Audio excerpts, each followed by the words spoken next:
শুভ সকাল বন্ধুরা, সবাইকে জানাই আমার অনেক ভালোবাসা, সেই সঙ্গে বড়দের অনেক প্রণাম। আশা করছি তোমরা খুব ভালো আছো আর যে যেখানেই আছো সুস্থ আছো। তোমাদের ভালোবাসায় আমিও অনেক ভালো আছি।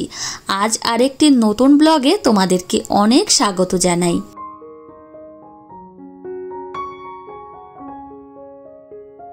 আজ হলো বুধবার আর এখন ঘড়িতে সময় সকাল 7টা মতো বাজতে আসলো। আমি কিন্তু ব্রাশ করে নিয়েছি, চোখ মুখও ধুয়ে নিয়েছি। সেই সঙ্গে এখন কিন্তু এই যে বাসন কোসনগুলো এখানে জমা করা ছিল গুছিয়ে রেখেছি। আর জায়গাটা একদমই জলজলে হয়ে গেছে, জায়গাটাও কিন্তু মুছে রাখলাম। এই বর্ষার সময় যেদিকেই তাকাই সেই দিকেই কিন্তু একটা ছ্যাঁতছেঁতে পরিবেশ, আর এই ছ্যাঁতছেঁতে প্যাচপ্যাচে পরিবেশের জন্যই কিন্তু বর্ষাকাল আমার একদমই অপছন্দ। তো আমার শ্বশুর মশাই সকালবেলা কিন্তু এই যে কাউ মিল্ক নিয়ে এসেছে, এখন আমি ছেঁকে এই হাঁড়ির মধ্যে রেখে দিচ্ছি, তারপর কিন্তু ফ্রিজে রেখে দেব। তো আর একটা বিষয় কি জানো তো, আজকে সকালবেলা ঘুম থেকে উঠে না একদমই ভালো লাগছে না। এক কথায় মন মেজাজ একদমই খারাপ রয়েছে। কেননা কি হয়েছে জানো তো, তোমাদের না বললে তোমরা জানবেই বা কি করে। আজকে এমন বাজে স্বপ্ন দেখেছি, তো ওই জন্যই কিন্তু মন মেজাজ একদম খুব খারাপ রয়েছে। তো যাই হোক, এইদিকে সকালে রান্না বান্না কিন্তু একদমই কমপ্লিট হয়ে গেছে। তোমাদের সঙ্গে আজকে কিছুই শেয়ার করলাম না। অনেক দিন ধরেই জানো তো কাঁঠাল খেতে ইচ্ছা করছিল। তো তোমাদের দাদাভাইকে বলেছিলাম, আমার শ্বশুরমশাইকে বলেছিলাম, কিন্তু ওরা আনেইনি।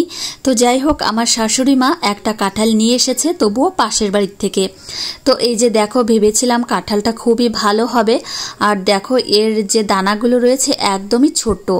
তো আমি কিন্তু আবার গলা কাঁঠাল খেতে একদমই পছন্দ করি না। কাঁঠাল হবে একটু শক্ত শক্ত, সেই কাঁঠাল খেতে কিন্তু বেশ ভালো লাগে। আর এইগুলো একদম গলে গেছে।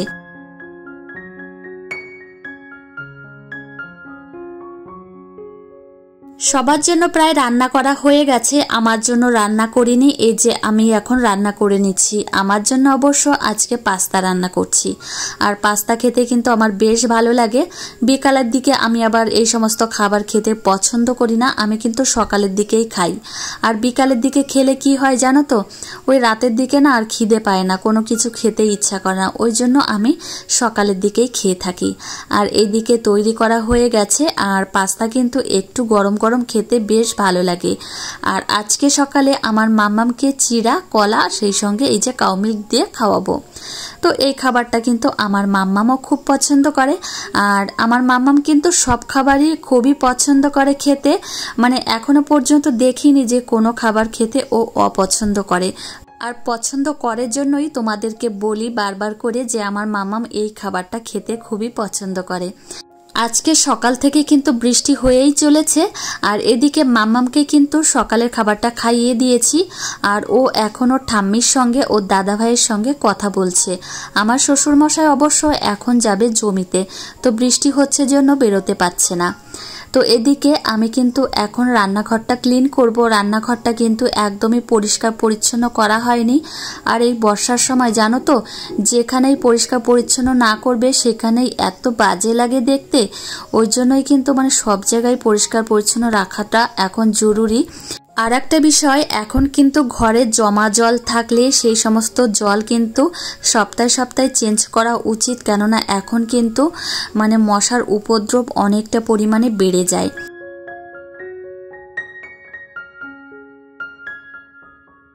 আজকে কেন জানি না ঘড়ির সঙ্গে তাল মিলিয়ে চলতেই পারছি না, মানে কাজ এগিয়েই পারছি না। তো এত মানে তাড়াতাড়ি করার চেষ্টা করছি, কেন হচ্ছে না কে জানে। তো এদিকে ঘরটা কিন্তু পরিষ্কার হয়ে গেছে, বেসিনটাও পরিষ্কার করে নিয়েছি। আর এদিকে চলে এসেছি এই পাশের বেসিনটা পরিষ্কার করতে। আমাদের কলের জলে অবশ্য আয়রন আছে, ওই জন্যই কিন্তু বেসিনটা একটু বেশি নোংরা হয় আর পরিষ্কারটা করতে হয় ঘন ঘন। মাম্মাম কিন্তু আমার পায়ের কাছে এসেই দাঁড়িয়ে রয়েছে। আর এত মা সোহাগী হয়েছে জানো তো, যেখানেই যাব সেখানেই কিন্তু পেছন পেছন চলে আসবে। মানে ওর জন্য আমারও কাজের অনেক ডিস্টার্ব হয়। এদিকে বেসিনটা কিন্তু ক্লিন করা হয়ে গেছে। আর এই সমস্ত কাজকর্ম জানো তো সকালে স্নানের আগে করে নিই, আর স্নানের পরে তো এই সমস্ত কাজকর্ম আর করা যায় না, আর আমি করিও না স্নানের পরে। সমস্ত কাজ মানে পরিষ্কার পরিচ্ছন্ন করার কাজ আমি কিন্তু স্নানের আগেই করে থাকি। তো এদিকে আমি স্নানও করে এসেছি, আর আজকে আমি চুল ওয়াশ করেছি, শ্যাম্পু করেছি। তো দেখো এখন একটু বৃষ্টি কমেছে, তো ভাবলাম কি এখন জামা কাপড়গুলো মেলে দিই। জামা কাপড়গুলো এখন মেলে দিচ্ছি, তার একটা কারণ হচ্ছে জল যদিও কিছুটা ঝরে গেলেও পরে আমি ফ্যানের নিচে মেলে দিলেও কোনো অসুবিধা হবে না। তো আমার জামা কাপড় না শুকালেও কোনো ব্যাপার না, কিন্তু মামামের জামা কাপড়গুলো শুকানো খুবই দরকার। আর জল ঝরে গেলে মামামের জামা কাপড়গুলো ফ্যানের নিচে মেলে দেব, তারপর কিন্তু আস্তে আস্তে শুকিয়ে যাবে।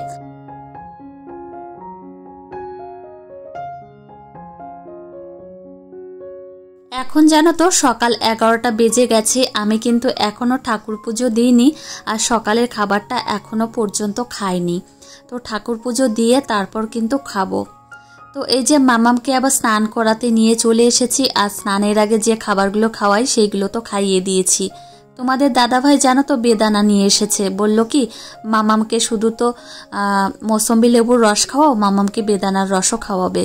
কিন্তু সময়ের অভাবের জন্য আজকে আর বেদানা ছাড়াতে পারিনি, আশা করছি কালকে মামামকে খাওয়াবো।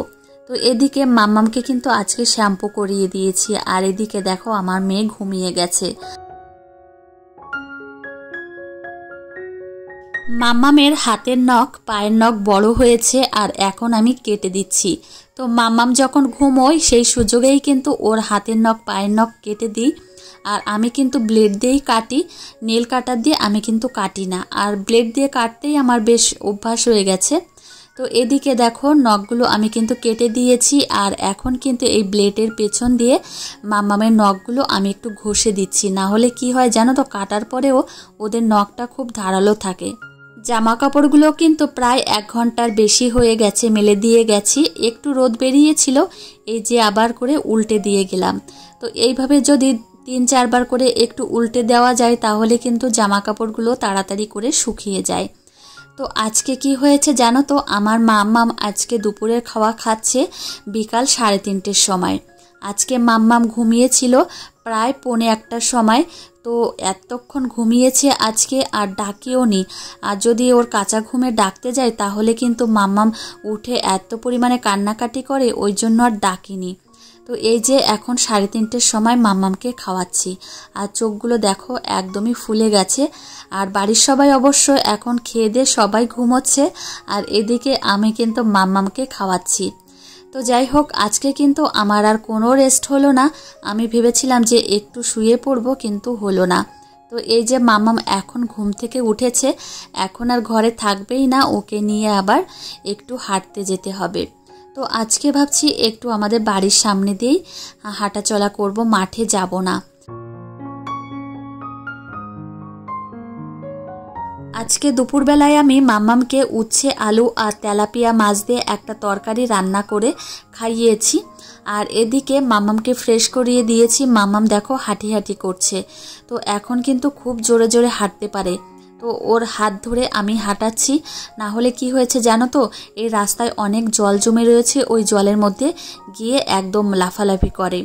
তো এদিকে চলে এসেছে আমাদের পাশের বাড়িতে। তো পাশের বাড়িতে ওর দুটো দাদাভাই আছে, ওরা খেলা করছে, তো ও ওদের সঙ্গে খেলবে। কিন্তু মাম্মামকে ওরা নেবে না খেলতে, কেননা মাম্মাম ওদের থেকে অনেকটা ছোট, মাম্মাম খেলতে পারে না, দেখো ওকে দেবে না বল। তো ও আবার এই যে আমার কাছে আসে, হাতে নোংরা লেগেছে। মাম্মাম কিন্তু একদম ছোট্টবেলা থেকেই খুব পরিষ্কার পরিচ্ছন্ন, হাতে নোংরা লেগেছে আমার কাছে এসে বলছে মাম্মাম লেগেছে। তো মাম্মামকে হাতটা ধুয়ে দিয়েছি, আর এদিকে দেখো আবার যাচ্ছে ওদের সঙ্গে খেলা করতে। ওরা তো ওকে নেবে না খেলতে, ও যেহেতু ওদের থেকে অনেকটাই ছোট। আর এই যে দেখতে পাচ্ছ, এই যে হচ্ছে আমার মাসি শাশুড়ি, তো আমার শাশুড়ি মার বোন। তো আমার সঙ্গে কথা বলছে, এই মাসি না খুবই ভালো, একদম সরল সাদাসিধে। তো যাই হোক মাম্মামকে নিয়ে এখন কিন্তু বাড়িতে যাব, আর এরা তো খেলতে নিচ্ছে না, আর এখানে থাকলে আবার পড়ে টরে যেতে পারে, ওই জন্য বাড়ি নিয়ে যাব। তো তো এখন কিন্তু সন্ধ্যা 6টা বাজে, আমি আবার চলে এসেছি রান্নাঘরে। তো চা বানাতে তোমাদের দাদাভাই বলল কি একটু আগে আগে চা বানাতে যাও, তোমাদের দাদাভাই আবার বাজারে যাবে, ওই জন্য এদিকে চা বসিয়েছি, আবার কাউ মিল্কটাও জাল দিচ্ছি। মাম্মামকে আজকে কর্নফ্লেক্স খাওয়াবো। তো এদিকে আবার আমার শ্বশুরমশাইয়ের জন্য আবার গরম জল করলাম, উনি আবার গার্গেল করবে, গলাটা ব্যথা হয়েছে, একটু ঠান্ডা ঠান্ডা লেগেছে ওই জন্য। নুন জল এটা। তো এদিকে চা হয়ে গেছে প্রায়। তো আমার শ্বশুরমশাইয়ের জন্য আগে আমি দিয়ে আসবো, আবার এই যে আমাদের জন্য তৈরি করছি।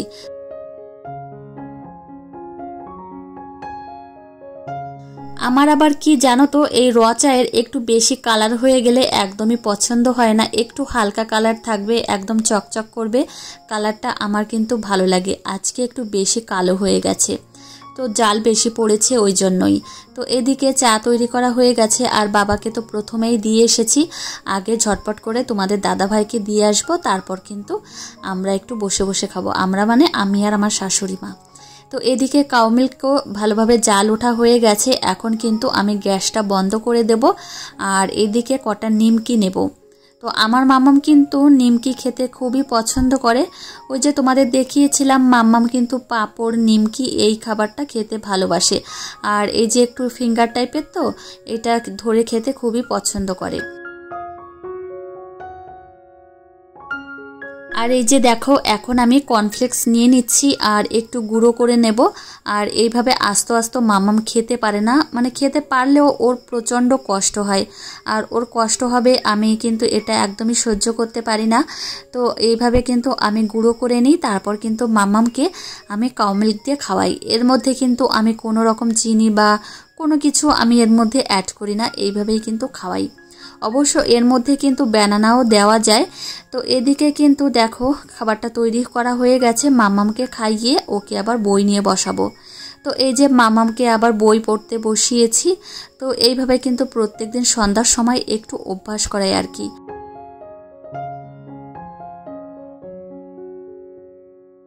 আমার মা বলে বাচ্চারা হলো নরম মাটির মতো, যেভাবে গড়বে সেইভাবেই কিন্তু তৈরি হবে। তো আমিও কিন্তু চেষ্টা করি যে মাম্মামকে সুন্দরভাবে তৈরি করার। তো এই ছোট্টবেলা থেকেই কিন্তু বাচ্চাদের সুন্দরভাবে গড়ে তোলার জন্য মানে পরিশ্রম করতে হয়। এই যে দেখো, পরিশ্রম করার মধ্যে এই যে ধরো সন্ধ্যার সময় একটু বই নিয়ে বসলাম, বা ওর সঙ্গে একটু ভালো মুহূর্তগুলো সময় কাটালাম, ওর ইচ্ছাকে গুরুত্ব দিলাম, এইভাবেই কিন্তু। ও ছোট বলে যে ওর ইচ্ছার গুরুত্ব দেব না, এটা কিন্তু নয়। আর মোবাইল ছাড়া বাচ্চাদের সঙ্গে কিন্তু কিছুক্ষণ কাটানো উচিত, ওতে কিন্তু ওদের মনোযোগ অনেকটা বাড়ে, বাবা মার প্রতি ভালোবাসা বাড়ে, ওরা অনেক দায়িত্বশীল হয়, আমার যেটা মনে হয়। তো এদিকে আমি দেখো মাম্মামের সঙ্গে একটু পড়াশোনা করছি। মাম্মাম অবশ্য পড়াশোনা বলতে এইগুলোই বোঝে, এই যে দাগাদাগি করছে। মাম্মামের পড়াশোনাও হয়ে গেছে, আর এদিকে আবার খেলা করছে। তো এইভাবেই কিন্তু পড়ালেখা খেলা একসঙ্গেই চলতে থাকে। আর এইদিকে অ্যালফাবেটস নিয়ে এসেছি, তো এটা তোমাদের দাদাভাই এনেছিল দুদিন আগেই, দেখো হারিয়ে ফেলেছে, 2-3টে মতো হারিয়ে ফেলেছে, আর বাকিগুলো আছে। আর এগুলো না মুখের মধ্যে দিয়েও আবার চিবাই, ওই জন্য এরকম হয়ে গেছে। তো এখনও তো মাম্মাম ABCD এই সমস্ত কিছু পারে না, তবুও তোমাদের দাদাভাই এনে দিয়েছে যাতে এগুলো নিয়ে খেলা করতে পারে। তো যাই হোক, চলো বন্ধুরা, আজকের ব্লগটি এখানেই শেষ করছি। তোমাদের কেমন লাগলো অবশ্যই জানিও, ভালো লাগলে লাইক কমেন্ট করো, আর দেখা হবে কিন্তু পরের ব্লগে।